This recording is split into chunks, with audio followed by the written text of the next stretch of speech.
كل عمل ابن آدم له إلا الصوم فإن الصوم لي وأنا أجزي به أو كما قال عليه الصلاة والسلام صدق الله مولانا العظيم وصدق رسوله النبي الكريم ونحن على ذلك لمن الشاهدين والشاكرين والحمد لله رب العالمين درود إبراهيمي পাঠ করি সকলে আল্লাহুম্মা সাল্লি আলা মুহাম্মাদিন ওয়া আলা আলি মুহাম্মাদ কামা সাল্লাইতা আলা ইব্রাহিম ওয়া আলা আলি ইব্রাহিম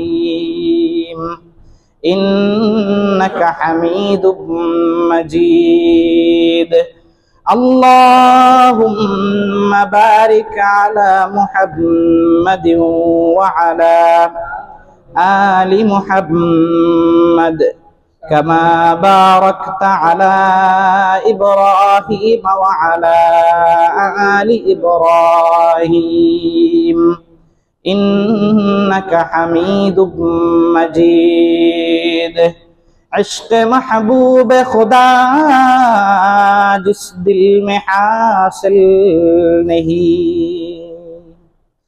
لاکھوں مومن ہو مگر ایمان میں کامل نہیں بلغ العلا بکمالہ کشف الدجى بجمالہ حسنت جميع خصاله صلوا عليه وآله بلغ العلا بكماله كشف الدجى بجماله حسنت جميع خصاله صلوا عليه وآله بلغ العلا بكماله كشف الدجى بجماله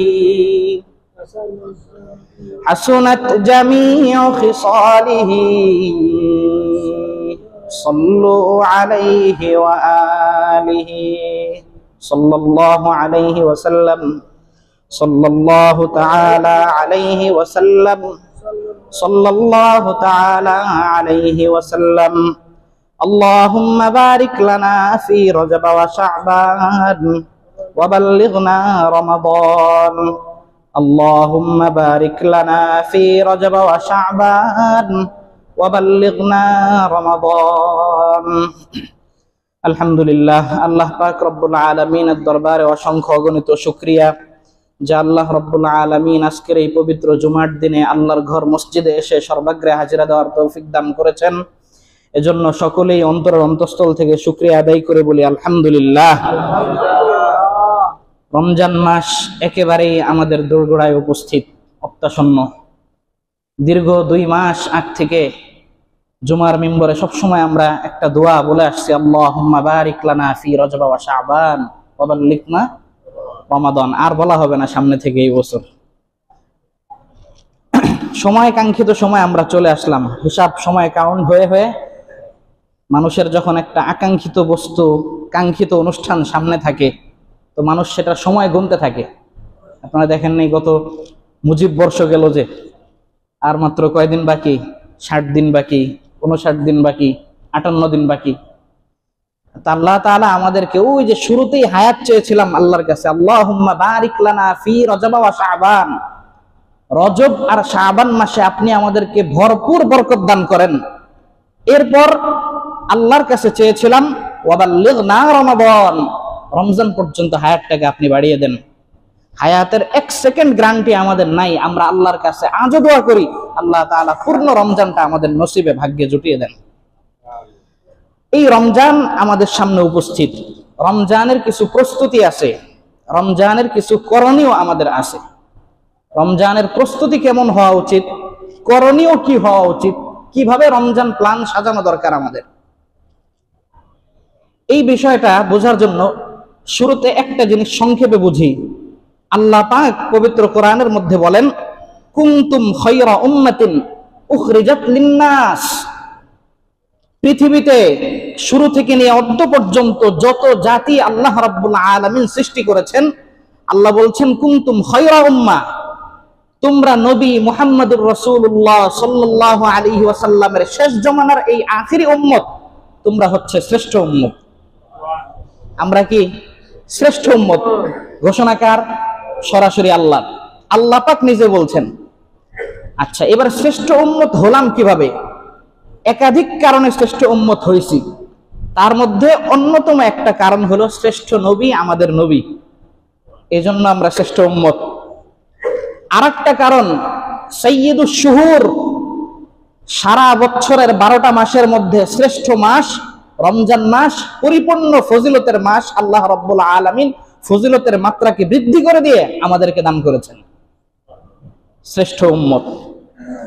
অতীতের যত নবী আম্বিয়া আলাইহিমুস সালাম পৃথিবী থেকে বিগত হয়েছেন, ইতিহাস পর্যালোচনা করলে দেখা যায়, কোরআন গবেষণা করলে, রিসার্চ করলে দেখা যায়, বিভিন্ন জাতি গোষ্ঠীকে আল্লাহ রাব্বুল আলামিন তাদের সাংঘাতিক অপরাধের কারণে দুনিয়াতে সমূলে নিঃশেষ করে দিয়েছেন।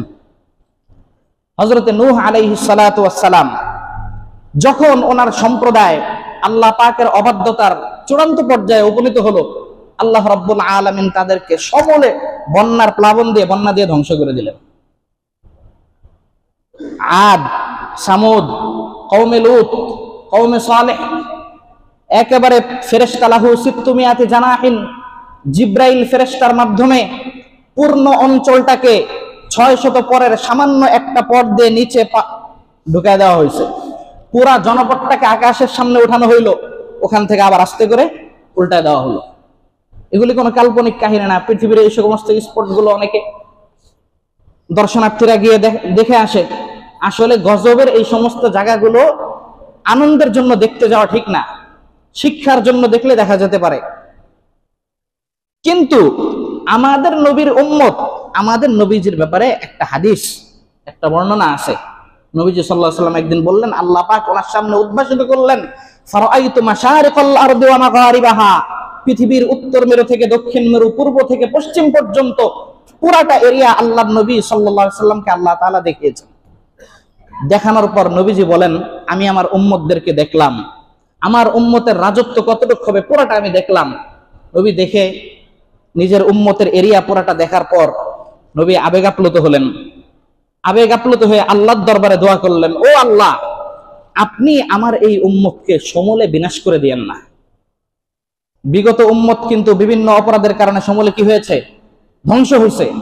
আমার উম্মতের কোন অপরাধের কারণে আপনি তাদেরকে সমূলে ধ্বংস করেন না, লাগাতার দুর্ভিক্ষের মাধ্যমে সকলকে ধ্বংস করে দিয়েন না।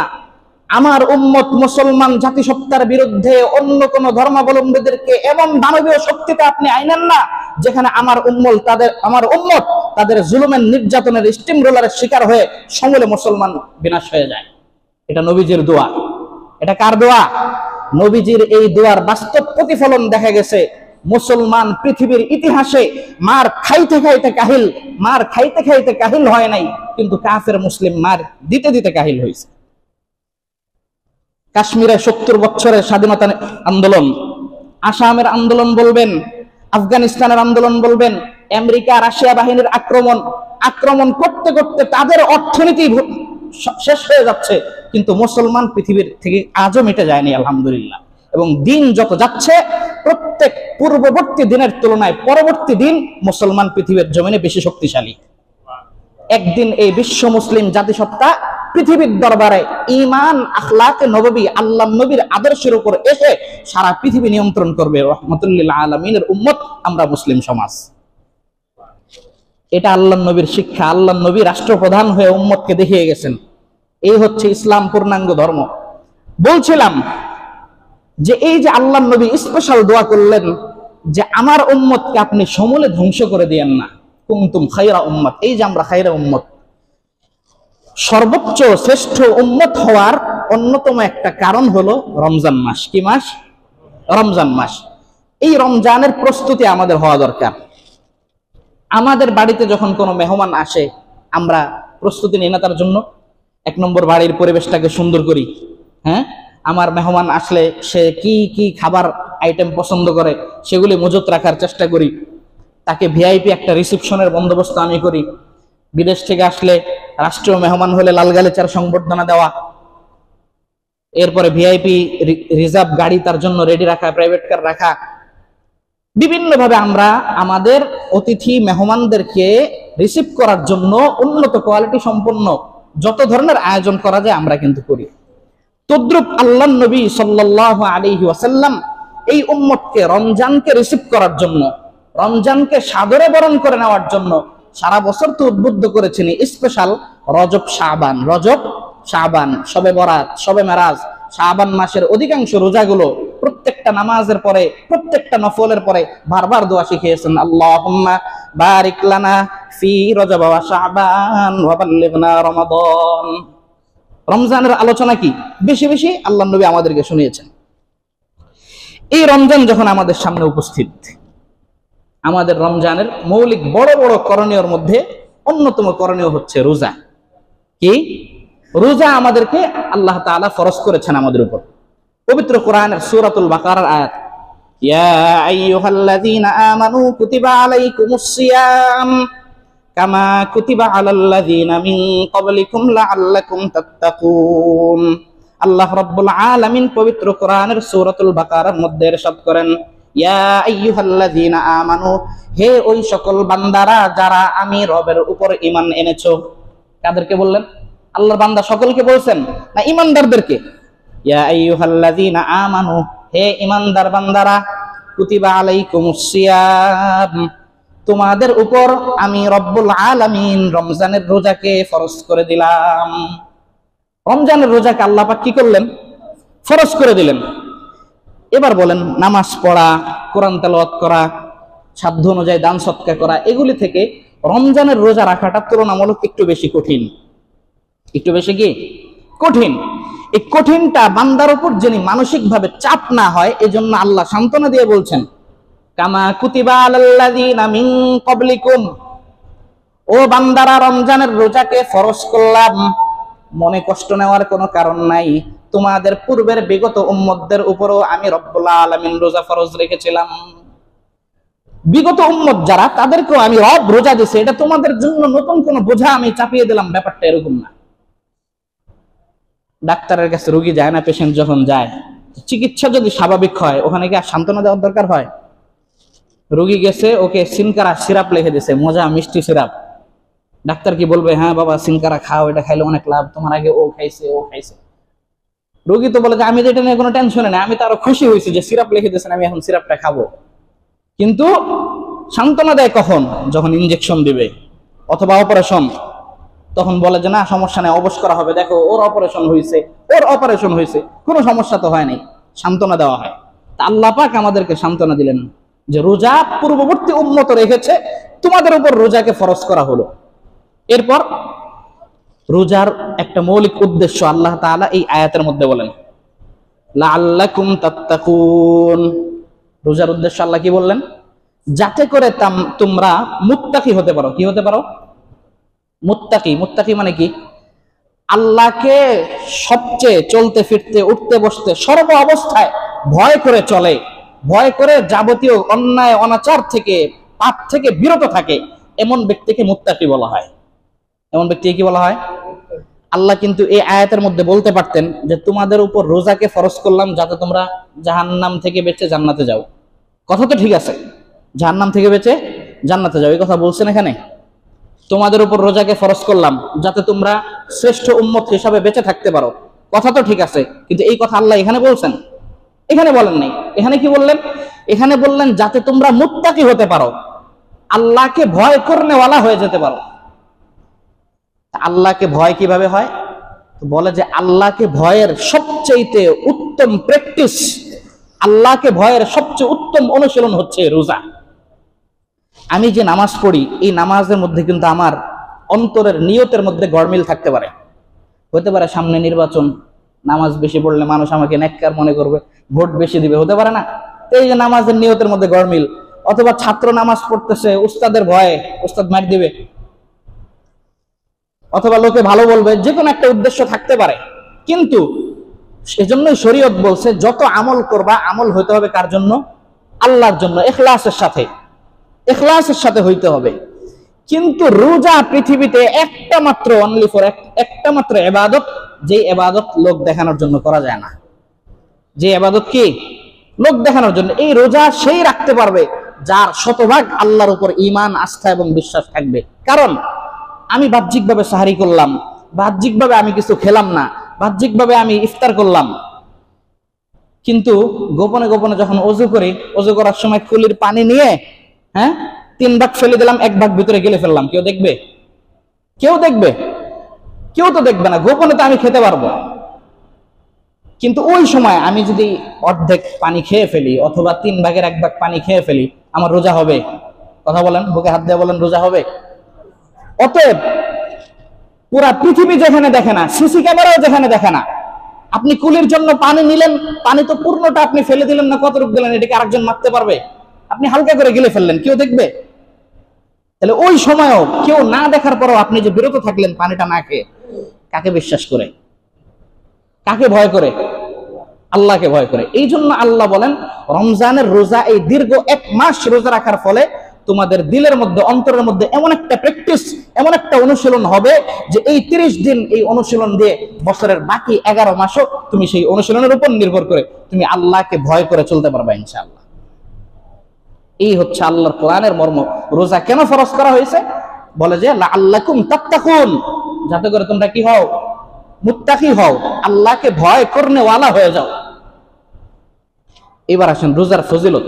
রোজা সম্পর্কে আল্লাহর রাসূল সাল্লাল্লাহু আলাইহি ওয়াসাল্লাম হাদিসের মধ্যে বলেন, কুল্লু আমালি ইবনি আদম লাহু ইল্লা আস-সাওম ফাইন্না আস-সাওমা লি ওয়া আনা আজজি বিহি ফাইন্না আস-সাওমা ওয়া আনা আজজি লিহি ফামান কানা লাহু সাওমি আহাদিকুম ফালা ইয়ারফুস ওয়ালা ইয়াসখাব ওয়াল্লাযী নাফসু মুহাম্মাদিন বিয়াদিহি লাখালুফু ফামিস সাইবি আতয়াবু ইনদাল্লাহি তাআলা মিন রিহিল মিস্ক।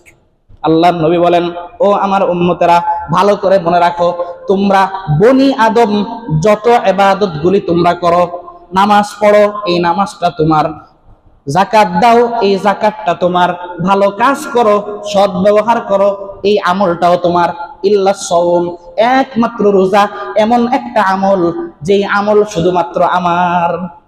যে আমল কার? কথা এক, কিন্তু আল্লাহ তাআলার বর্ণনার ভঙ্গিটা একটু দেখেন। আল্লাহ বলেন যে যত আমল বনি আদম তুমি করবা, সমস্ত আমল তোমার। তুমি নামাজ পড়বা, তো নামাজ তোমার। তুমি দান করবা, তো এই দান তোমার। তুমি অন্যায়ের প্রতিবাদ করবা, তো এই ভালো কাজ এটা তোমার। কিন্তু ইল্লা সাওম, এই যে রোজা রাখবা, এই রোজাটা আমার। আসলে কি রোজা আল্লাহর না রোজা আমাদেরই? রোজা সব আমরা পাবো না, কিন্তু আল্লাহ কথাটা এভাবে ঘুরিয়ে বললেন কেন? বলে ফাইন্না সাওমা লি, বলে যে রোজা একমাত্র আমার জন্য। তার মানে কি? নামাজ সূর্যের জন্য, মূর্তির জন্য, আগুনের জন্য, কথা বলেন, দেবদেবীর জন্য, সব কিছু আল্লাহর জন্য। তাহলে রোজাও তো আল্লাহর জন্য। আল্লাহ স্পেশাল আলাদা কেন বললেন? সবই তো আল্লাহর জন্য। তাহলে রোজা এটা আলাদা বলার দরকার কি? আলাদা বলার দরকার হলো ওই যে প্রত্যেকটা আমলের মধ্যে ভেজাল ঢুকতে পারে। নির্বাচনে জয়লাভ করার জন্য নামাজে মাথায় টুপি দিয়ে নামাজে পড়তে পারে, কিন্তু রোজার মধ্যে কোনো ধোঁকাবাজির কোনো সুযোগ নাই। এরপর আল্লাহ বলছেন ফাইন্না সাওমা লি ওয়া আনা আজজি বিহি, রোজা একমাত্র আমার জন্য, আমি রব্বুল আলামিন নিজে আমার ইচ্ছা অনুযায়ী রোজার প্রতিদান দিব। রোজার প্রতিদান কি? আল্লাহ তাআলা নিজের ইচ্ছা অনুযায়ী দিবে। এটা হাদিসের বর্ণনার একটা ধরন। বর্ণনার আরেকটা ধরন আছে, ফাইন্না সাওমা লি ওয়া আনা উজজা বিহি, বলে যে রোজা আমার আর আমি প্রতিদান দিব না, বরং আমি নিজেই প্রতিদান। খেয়াল করি, প্রথম হাদিস আল্লাহ তাআলা কি বললেন? রোজা আমার, আমি নিজেই রোজার প্রতিদান দিব। দ্বিতীয় হিসাবে কি আসলো? রোজা আমার, আমি প্রতিদান দিব না, আমি আল্লাহই প্রতিদান। আমি আল্লাহ কি?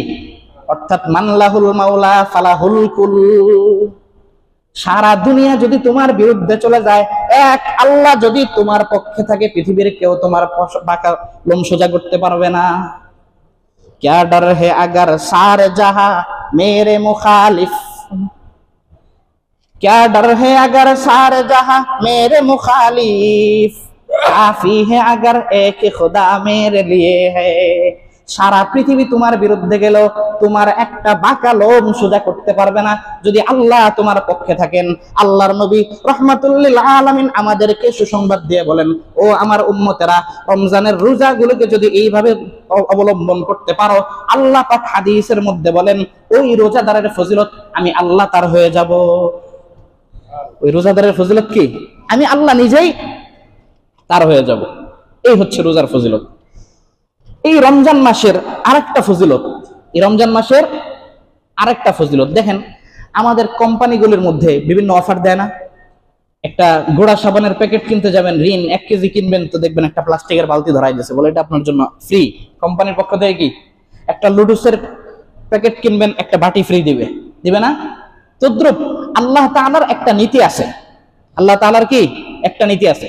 নবীজি মুহাম্মদুর রাসূলুল্লাহ সাল্লাল্লাহু আলাইহি ওয়াসাল্লাম বলেন, ইযা হাম্মাল আবদু বিহাসানাতিন ফালাম ইয়ামালহা কাতাবাল্লাহু লাহু হাসানাতান ফাইযা আতা বিহা কাতাবাল্লাহু লাহু 10 হাসানাতিন ইলা 700 দিফ।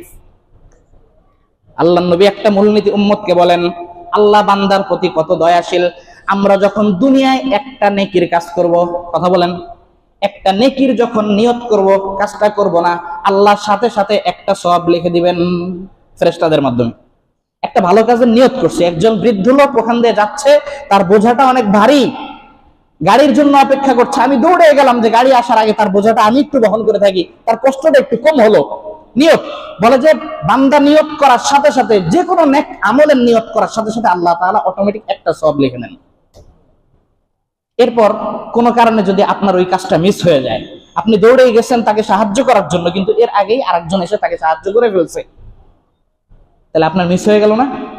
মিস হলেও কি আপনার লস নেই, কারণ আপনি যে ইচ্ছা করছেন এই ইচ্ছার বিপরীতে আল্লাহ তাআলা কি একটা নেকি লিখে দিয়েছেন।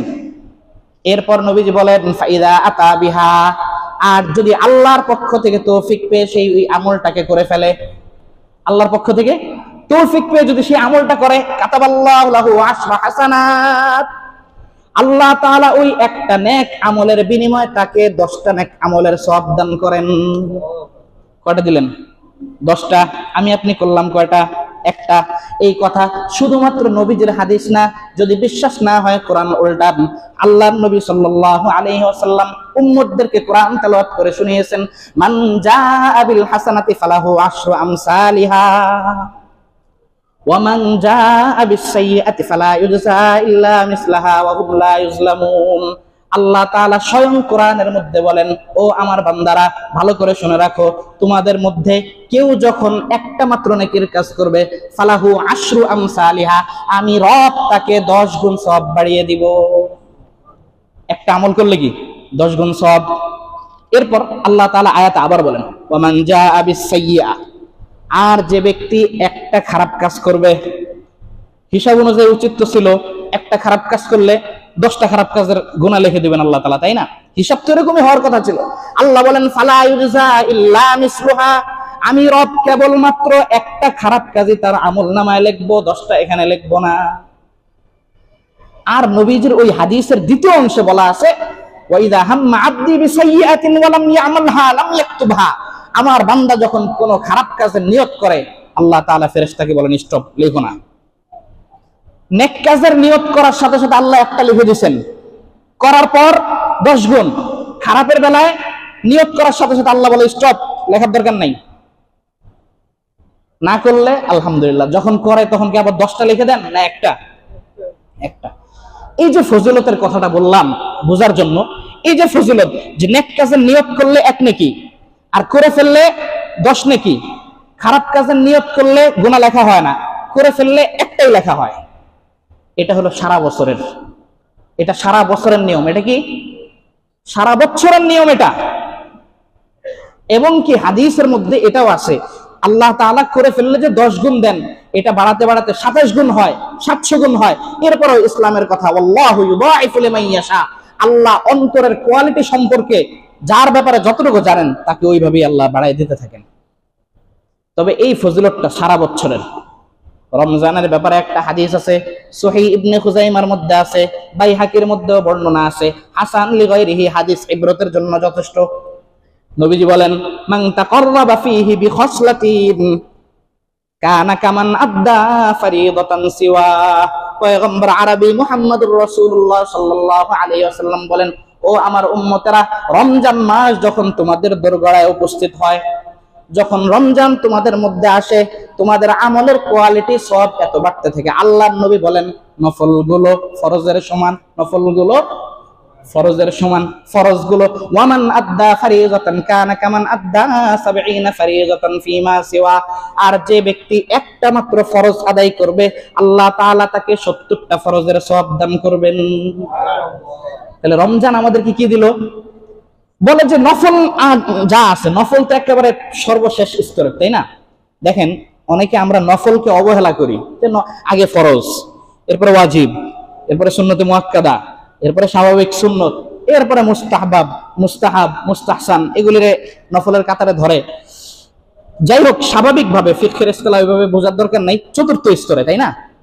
দেখেন, চতুর্থ স্তরে হওয়ার কারণে আমরা অনেকে অবহেলা করি, কিন্তু আসলে হ্যাঁ, নফল সর্বনিম্ন স্তরের, কিন্তু সর্বোচ্চ মহাব্বতের স্তরের, এটা বুঝতে হবে।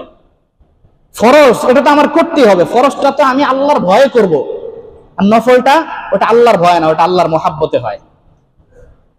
বলেন তো, মহাব্বতের শক্তি বেশি না ভয়ের শক্তি বেশি? ভয় দিয়া, রাগ দিয়ে এত কিছু জয় করা যায় না, মহাব্বত দিয়ে যা কিছু জয় করা যায়। এই জন্য নফলটা হচ্ছে মহাব্বতের সম্পর্ক। এই নফল সম্পর্কে আল্লাহর নবী বলছেন, ওয়ামান আদ্দা ফারিজাতান কানা কামান আদ্দা 70 ফারিজাতান ফিমা সিওয়া। রমজান মাসে একটা নফল ফরজের সওয়াব হবে, আর একটা ফরজকে আল্লাহ তাআলা 70টা ফরজের সওয়াব করবেন। এই হচ্ছে রমজানের ফজিলত। রমজানের কি ফজিলত? প্রত্যেকটা। এই জন্য আমাদের বেশি থেকে বেশি আমলের মধ্যে কি করতে হবে? প্রতিযোগিতা করতে হবে। একটা হাদিসের মধ্যে নবীজি মুহাম্মদুর রাসূলুল্লাহ সাল্লাল্লাহু আলাইহি ওয়াসাল্লাম ইরশাদ করেন উম্মতদেরকে, মান ফাত্তারা ফীহি সাইমান কানা লাহু মাগফিরাতুন লিযুনুবিহি ওয়া ইতকু রাকাবাতিন মিনান নার ওয়া কানা লাহু মিসলু আজরিহি মিন গায়রি আন ইয়ানতাকিসা মিন আজরিহি লা ইয়ানকুসু যালিকা মিন উজুরিহিম শাইআ। কুলনা ইয়া রাসূলুল্লাহ লাইসা কুল্লুনা নাজিদু মা নুফাত্তিরু বিহি সাইম। লম্বা রাওয়ায়াত। রমজান যখন শুরু হয়ে গেছে, সালমান ফারসি রাদিয়াল্লাহু তাআলা আনহু, এই হাদিসটাও হাসান লিগাইরিহি, অর্থাৎ বুখারী মুসলিমের সমর্থিত হাদিস। বিস্তারিত এখানে বলা আছে, বিস্তারিত এখানে বলা আছে।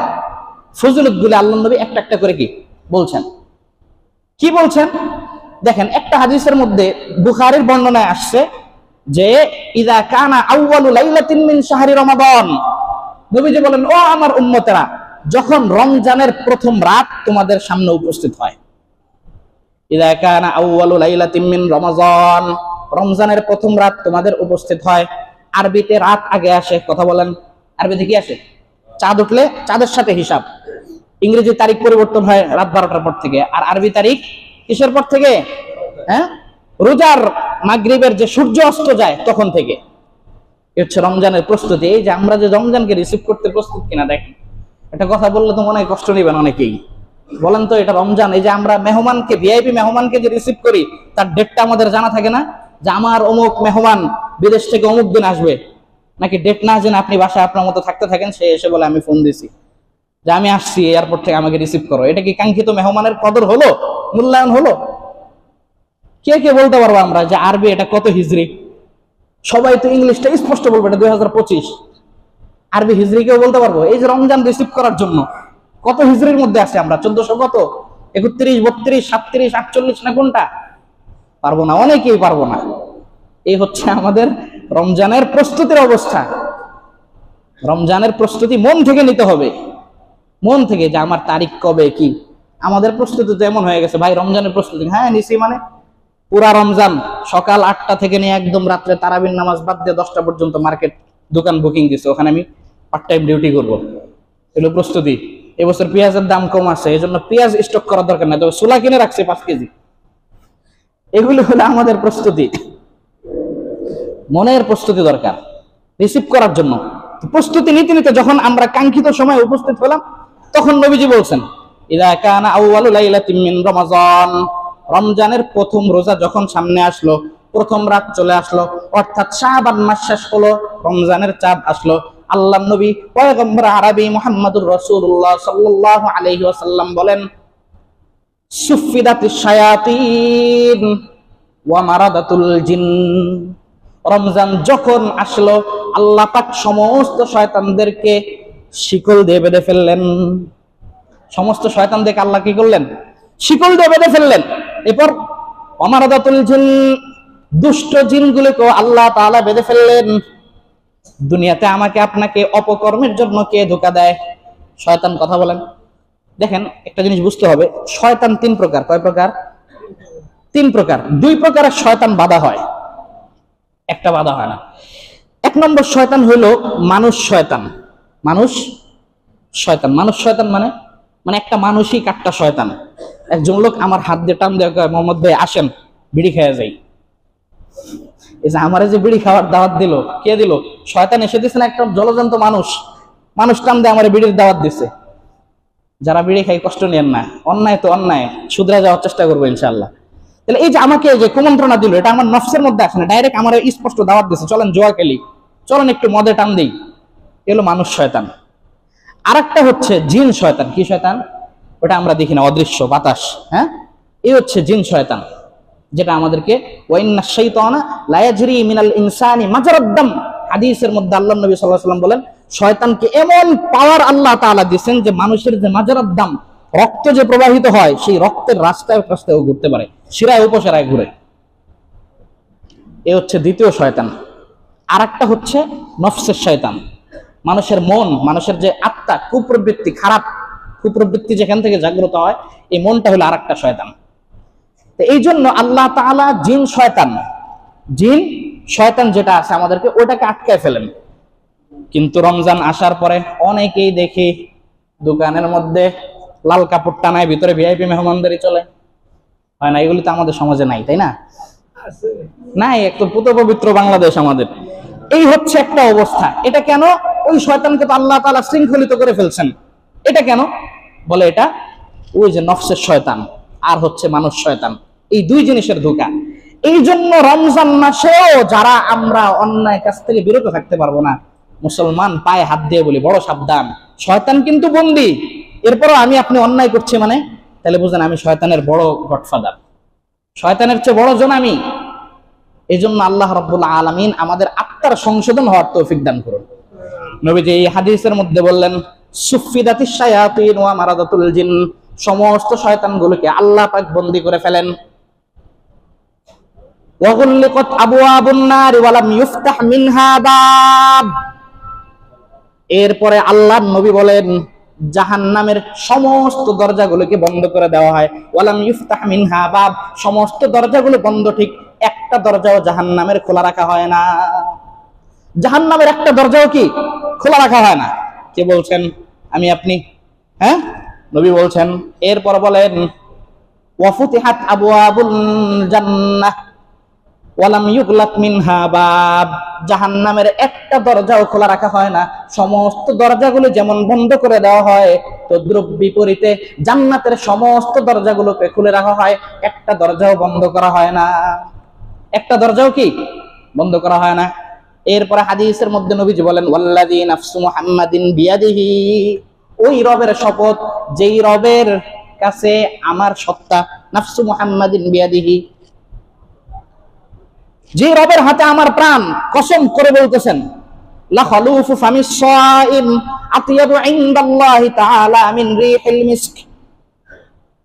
ভোর রাত থেকে নিয়ে সন্ধ্যা ইফতার পর্যন্ত পূর্ণটা সময় না খেতে খেতে ক্ষুধার্তের কারণে ভিতর থেকে যখন একটা এক ধরনের দুর্গন্ধ তৈরি হয়, একটা বাজে স্মেল তৈরি হয়, এই স্মেলটা আল্লাহর দরবারে লা খালুফু ফামিস সাইম আতিয়াবু ইনদাল্লাহি তাআলা মিন রিহিল মিস্ক, মিশকে আম্বরের সুগন্ধির চেয়েও আল্লাহর কাছে বেশি প্রিয়। রোজাদার রোজা রাখার কারণে দীর্ঘ সময় না খেলে শরীরের ভিতরে স্টমাক থেকে একটা এক ধরনের দুর্গন্ধ আসে।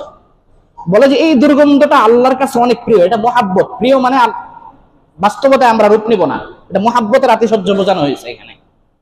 এই জন্য এখান থেকে অনেকে ভুল বোঝে আবার যে রোজাদারের মুখের দুর্গন্ধ আল্লাহর কাছে প্রিয়, এই জন্য যত ধরনের নোংরামি অপরিচ্ছন্নতা আমাদের অর্জন করতে হবে, নাউজুবিল্লাহ। মুসলমানের থেকে পরিচ্ছন্ন পবিত্র সত্তা আর কেউ হতে পারে না। রাহমাতুল আলামিন মুহাম্মদুর রাসূলুল্লাহ সাল্লাল্লাহু আলাইহি ওয়াসাল্লাম সাহাবায়ে কেরামকে যখন তরবিয়ত করেন, ইস্তেনজা কিভাবে করতে হয়, পেশাব করে কিভাবে পানি নিতে হয়, ঢিলা কিভাবে ব্যবহার করতে হয়, 2 নম্বর করে করতে হয়, কাফেররা এগুলো দেখে ঠাট্টা মশকরা করত যে এ নাকি নবী, যে মানুষ প্রস্রাব পায়খানা কিভাবে করবে সেটাও তোমাদেরকে শেখায়। নবীজি বললেন এটা জীবনের অবিচ্ছেদ্য অংশ। এটা কি? এটা জীবনের অবিচ্ছেদ্য অংশ। ইন্তেকালের শেষ মুহূর্ত পর্যন্ত নবীজি মেসওয়াক as-সালাত মেসওয়াক চাইছেন। এজন্য পরিচ্ছন্নতা এটা আমাদের নবীজির সিফত, সুন্নত। মেসওয়াক বেশি বেশি করতে হবে, রোজা রাখা শুরুর দিকে, শেষে, সব সময়। মুখের মধ্যে কোনো অপরিচ্ছন্নতা রাখা যাবে না, দাঁতকে অপরিষ্কার রাখা যাবে না, জিহ্বা তালু ভালোভাবে পরিষ্কার রেখে। কারণ আমার আপনার মুখের মধ্যে আমার অসতর্কতার কারণে যদি কোনো দুর্গন্ধ তৈরি হয়, আর আমি কথা বলার কারণে আরেক ভাইয়ের যদি এটা কষ্ট হয়, এটা একটা মাকরু কাজ করবেন আপনি, অপরের জন্য কষ্টের কারণ এটা। আল্লাহ যেটা বলছেন সেটা হচ্ছে ভিতরগত বিষয়। সেটা কি? ভিতরগত বিষয়। এই বিষয়টা মাথায় রাখবো আমরা ইনশাআল্লাহ। রোজা অবস্থায় আমরা কি করব না? পেস্ট দিয়ে দাঁত ব্রাশ করব না, মেসওয়াক করবো ইনশাআল্লাহ। পেস্টটা ভিতরে চলে গেলে আপনার রোজা ভেঙে যেতে পারে, আর এমনি হলে স্বাভাবিকভাবে রোজা মাকরু হবে। এরপর নবীজি বলছেন ফালা ইয়াসখাব ওয়ালা ইয়ারফুস, রোজা যখন কেউ রাখবা ঝগড়া করবা না, বিবাদ করবা না, উচ্চবাচ্য করবা না।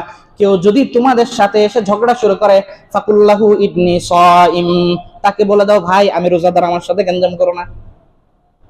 সমস্ত অন্যায় অনাচার ঝগড়া বিবাদ থেকেও কি বিরত থাকতে হবে। এটা হচ্ছে কি রোজার শিক্ষা। সর্বশেষ হযরত সালমান ফারসি রাদিয়াল্লাহু তাআলা আনহু, উনি রমজান যখন আসছে, উনি একটা উনার এই যে সামনে অডিয়েন্স যারা ছিল তাদেরকে বলছে খতবানা রাসূলুল্লাহ সাল্লাল্লাহু আলাইহি ওয়াসাল্লাম, আল্লাহর নবী যখন রমজান আসলো একবার আমাদেরকে বয়ান করলেন। কে বলেন? হযরত সালমান ফারসি রাদিয়াল্লাহু তাআলা আনহু বলে কি বয়ান করলেন? আল্লাহর নবী বলেন মান ফাত্তারা ফীহি সাইমান, এই রমজান মাসে যখন কোন ব্যক্তি কোন রোজাদারকে ইফতার করাবে, ভালো করে খেয়াল করবেন কি বলছে, কোন গরিবকে ইফতার করাবে, কোন ফকিরকে, এই কথা এখানে বলা হয়েছে। মান ফাত্তারা সাইমান, কোন রোজাদারকে ইফতার করাবে, চাই সে রোজাদার ধনী হোক, চাই সে রোজাদার গরিব হোক, মধ্যবর্তী শ্রেণীর হোক, যেই হোক, মান ফাত্তারা ফীহি সাইমান, সুসংবাদ কানা লাহু মাগফিরাতুন লিযুনুবিহি, আমি একজন রোজাদার যখন আমি আরেকজন রোজাদারকে ইফতার করাবো, আল্লাহ পাক বলেন কানা লাহু মাগফিরাতুন লিযুনুবিহি, তার জিন্দেগীর সমস্ত গুনাহগুলোকে কে ক্ষমা করে দিবেন? আল্লাহ। এরপর সাহাবা একরাম প্রশ্ন করলেন কুলনা ইয়া রাসূলুল্লাহ, আমরা বললাম ও আল্লাহর নবী, আমরা তো নুন আনতে পান্তা ফুরায় আগের যুগের মানুষ, খেটে খাওয়া মানুষ, লাইসা কুল্লুনা নাজিদু মা নুফাত্তিরু বিহি সাইম, আমরা একজন লোককে তো আমরা ইফতার করাতে পারবো না। ফাকাল রাসূলুল্লাহ সাল্লাল্লাহু আলাইহি ওয়াসাল্লাম ইউতিল্লাহু হাযাস সাওয়াব, আল্লাহর নবী বলেন ও আমার উম্মতেরা ভালো করে শুনে রাখো, আল্লাহ পাক এই সওয়াবটা তাকেও দিবেন। কাকে দিবে? মান ফাত্তারা সাইমান আলা তামরাতিন আও শারবাতিন আও মাসকাতি লাবানিন, নবীজি বলেন আমার উম্মত একটা মাত্র খেজুর দিয়ে যে আরেকজনকে ইফতার করাবে, একটা খেজুর খেলে তো মানে পেট একদম ভরে যায়, তাই না? একটা মাত্র খেজুর দিয়ে কি করবে? ইফতার করাবে। আও তামরাতিন, অথবা পানি শারবাতিন, এক গ্লাস পানি, আও মাসকাতি লাবানিন, এক ঢোক দুধ পান করাবে। কি করাবে? এক ঢোক দুধ, একটা খেজুর, এক গ্লাস পানি, এক ঢোক দুধ দিয়ে যে ইফতার করাবে, আল্লাহ তাআলা তাকেও কি এই সওয়াবটা দান করবেন। এরপর ওয়ামান আশবা সাইমান সাকাহুল্লাহু মিন হাউদিহি শারবাতান লা ইয়াজমাউ বা'দা যালিকা হাত্তা ইয়াদখুলাল জান্নাহ, আল্লাহর নবী বলেন টাকার অভাব ইফতার করাইতে পারো না, একটা খেজুর খাওয়াও, আল্লাহ পাক গুনাহগুলোকে ক্ষমা করে দিবেন। এক গ্লাস পানি পান করাও, আল্লাহ গুনাহগুলোকে ক্ষমা করে দিবেন। এক ঢোক দুধ পান করাও, আল্লাহ পাক গুনাহগুলোকে ক্ষমা করে দিবেন। আর যাদের সাধ্য আছে একজন রোজাদারকে পরিপূর্ণভাবে পরিতৃপ্তভাবে ইফতার করাইতে, আল্লাহর নবী বলেন সাকাহুল্লাহু মিন হাউজিহি শারবাতান লা ইয়াজমাউ বা'দা যালিক হাত্তা ইয়াদখুলাল জান্নাহ, আল্লাহ পাক তাকে হাউজে কাউসারের এমন বরকতপূর্ণ সুমিষ্ট পানি পান করাবেন, জান্নাতে যাওয়ার পর্যন্ত আর কোনোদিন সে তৃষ্ণার্ত হবে না। এই সবগুলো যদি দেখাইতে পারতাম আপনাদেরকে আমি, এমন পানি আল্লাহ পান করাবেন যেই পান করার পরে জান্নাতে ঢোকার আগ পর্যন্ত আর একমাত্র মানুষের পিপাসা লাগবে না। সূর্য কিন্তু আধা হাত উপরে, কিয়ামতের বিভীষিকায় মুহূর্ত কেউ বুক পরিমাণ ঘামের মধ্যে সাঁতার কাটে। ফামিনহুম মাইয়াকুনু ইলা হাকওয়াইহি ওয়া মিনহুম মাইয়ানজুরু ইলা রুকবাতাইহি। কেউ কোমর পানির ঘামের মধ্যে সাঁতার কাটে, কেউ হাঁটু পানির মধ্যে সাঁতার কাটে। এমন বিভীষিকাময় মুহূর্তে আল্লাহর নবী গ্যারান্টি দিয়ে বলছেন, একজন রোজাদারকে পরিতৃপ্তভাবে যে ইফতার করাবে, আল্লাহ তাআলা তাকে এমন পানি পান করাবেন যেই পানি পান করার পর জান্নাতে যাওয়ার আগে তার তৃষ্ণা লাগবে না। এই হচ্ছে সব। আমরা রাজি আছি রোজাদারকে কিভাবে ইফতার করাইতে। দেখেন, সংক্ষেপ কথা হলো, আমাদের এখানে এই মসজিদের মধ্যে আপনারা আগে থেকেও জানেন ইফতারের জন্য একটা ব্যবস্থাপনা রাখা হয়। আমরা প্রত্যেকদিন যার যার সাধ্য মতো শরীক হচ্ছি। নিয়ম হচ্ছে, গত জুমায় আমাদের বড় হুজুর দামাত বারাকাতুহুম বিষয়টা আপনাদেরকে টাচ দিয়েছেন, আজকে এটার একটা হ্যান্ড কালেকশন হবে ইনশাআল্লাহ। প্রাথমিক কিছু প্রস্তুতি আছে, এই জিনিসটা ইনশাআল্লাহ আমরা সংশ্লিষ্ট কর্তৃপক্ষ যারা তাদের হাতে দিব। এক নম্বর ঘোষণা। 2 নম্বর আরেকটা বিষয় হচ্ছে, এই বিদ্যুৎ বিভাগ থেকে একটা বিজ্ঞপ্তি আসছে আমাদের কাছে যে রমজান মাস চলার কারণে এখন তো আপনার গ্রীষ্মকাল সামনে চলে আসছে, মানুষ সেচের কাজ হয় প্রচুর।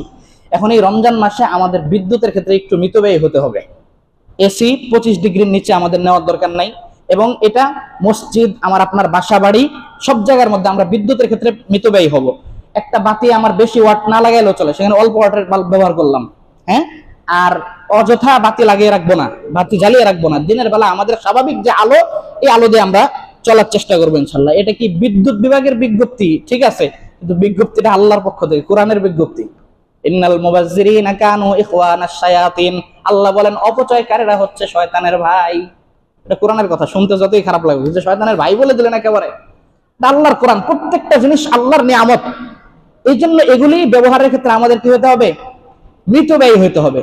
সর্বশেষ আর একটা বিষয় দৃষ্টি আকর্ষণ করব, এই জিনিসটা আমি আন্তরিকতার জায়গা থেকে দৃষ্টি আকর্ষণ করছি।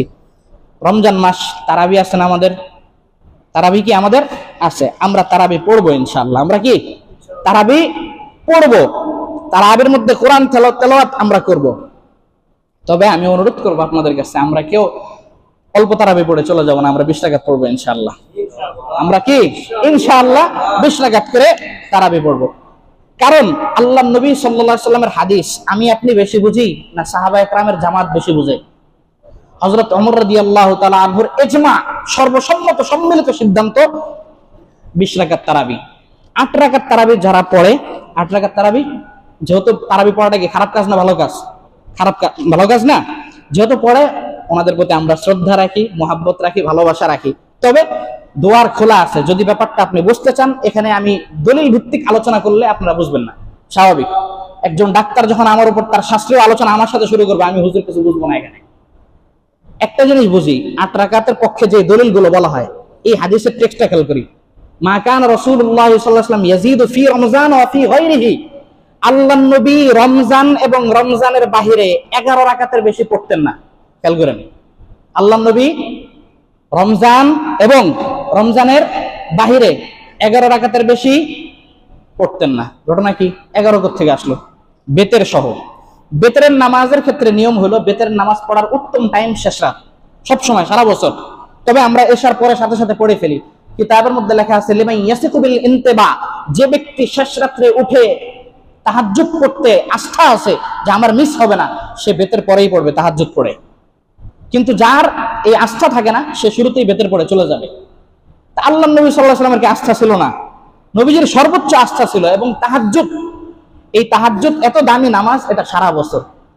আপনার এত কিছু দরকার নেই, সহজ বুঝতে নেন যে আয়েশা রাদিয়াল্লাহু আনহা বলছেন কি, আয়েশা রাদিয়াল্লাহু তাআলা আনহা বলছেন যে আল্লাহর নবী রমজান এবং রমজানের বাহিরে, রমজান এবং রমজানের বাহিরে 11-এর বেশি পড়তেন না। তার মানে 11 রাকাত হতে হলে তারাবি হবে কয় রাকাত? 8 রাকাত। তারাবি হবে কয় রাকাত? আর 3 রাকাত বেতের 11। এবার আপনাদের কাছে পাল্টা প্রশ্ন, হাদিসে তো বলা হয়েছে রমজান এবং রমজানের বাহিরে 11-এর বেশি পড়তেন না, তাহলে আপনারা কি বাকি সারা বছর তারাবি পড়েন এভাবে 8 রাকাত? আর যদি বলেন যে তারাবি আর তাহাজ্জুদ একই নামাজ, যদি বলেন তারাবি আর তাহাজ্জুদ একই নামাজ, তখন আমি দ্বিতীয়বার প্রশ্ন করবো আপনাকে, যেই নামাজটা সারা বছর তাহাজ্জুদ থাকলো, রমজানে এসে ওটার নাম আবার তারাবি হলো কেন? এখন যে নামাজটা পড়বে এটা কি?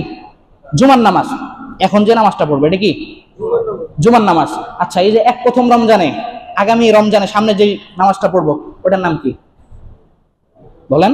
জুমার নামাজ, রমজানে ফজরের নামাজ ফজর থাকছে, রমজানে জোহরের নামাজ জোহর থাকছে, আসরের নামাজ আসর থাকছে, শুধু তাহাজ্জুদটা তারাবি হয়ে গেল কেন? 1 নম্বর প্রশ্ন। 2 নম্বর প্রশ্ন, সারা বছর যদি তারাবি আর তাহাজ্জুদ একই হয়, সারা বছর কি আপনি তাহাজ্জুদের নামাজ জামাতের সাথে পড়ছেন? জামাতের সাথে কিন্তু আমরা পড়িনি। দেখেন, আমি ক্ষমা চেয়ে নিচ্ছি, কাউকে কষ্ট দেওয়ার জন্য না, এখানে আমরা সবাই ভাই ভাই, প্রত্যেকে স্বাধীন, কিন্তু আমি বিবেকের কাছে প্রশ্নগুলি রেখে গেলাম। আপনার যদি আরো স্পষ্ট হওয়ার দরকার হয়, খোলামেলা যোগাযোগ করতে পারেন ইনশাল্লাহ, কেউ কষ্ট নেবেন না, আমি ক্ষমা চাচ্ছি। কিন্তু এটা ইলমি আমানত হিসাবে কথাগুলি বললাম। আপনার দলিলগুলো যেমন আপনি বলেন আপনার অডিয়েন্সকে, তা আমার দলিলগুলো বলতে হবে না, না বললে তো আমার অডিয়েন্স মনে করবে যে আমাদের ইয়া দুর্বল। এই জন্য ইজমায়ে সালাফ, ইজমায়ে সাহাবা, সর্বসম্মত সিদ্ধান্ত তারাবি 20 রাকাত, আমরা 20 রাকাতই পড়বো ইনশাআল্লাহ। আমার দলিলগুলো যদি আমার আপনার ভালো নাও লাগে, মেনে নিলাম, তাও ধরেন সতর্কতা হলো 20 রাকাত পড়া। আপনি এখান থেকে চট্টগ্রাম যাবেন, ভাই ভাড়া কত? বললো যে 500 টাকা। আরেকজন বললো কত? 800 টাকা। আপনি কত নেবেন সাথে? এখন 500 নেবেন না 800 নেবেন? 800 নেবেন। 800 যে দেখেন যে 500তেই যথেষ্ট, বাস আলহামদুলিল্লাহ 300 টাকা থাকবে, ভালো করে নাস্তা করা যাবে। আর যদি আপনি 500 নিয়ে ঘটনাক্রমে যদি দেখেন যে আরে টাকা তো 800, তখন বিপদে পড়বো না আমরা? কেউ কষ্ট নিব না। এই বিবাদমান মাসালাগুলির ক্ষেত্রে আমার ব্যক্তিগত দৃষ্টিভঙ্গি, আমরা ভাই ভাই, ইবাদত নিয়ে মারামারি করবো না। আমি আপনি যদি ইবাদত নিয়ে মারামারি করি, কাফের মুসলিম ঠাট্টা করবে আমাদেরকে দেখে। দাওয়াত দিয়ে গেলাম, আহ্বান করে গেলাম, বুঝতে চাইলে আমরা আসি, পরস্পর আলোচনার মাধ্যমে আমরা ব্যক্তিগতভাবে বুঝি, রেশারেশির দিকে না যাই। আল্লাহ তাআলা আমাদেরকে আমল করার তৌফিক দান করেন। ওই যে ইফতারের জন্য বলছিলাম, এই হ্যান্ড কালেকশনটা কর্তৃপক্ষকে নেওয়ার জন্য অনুরোধ করছি।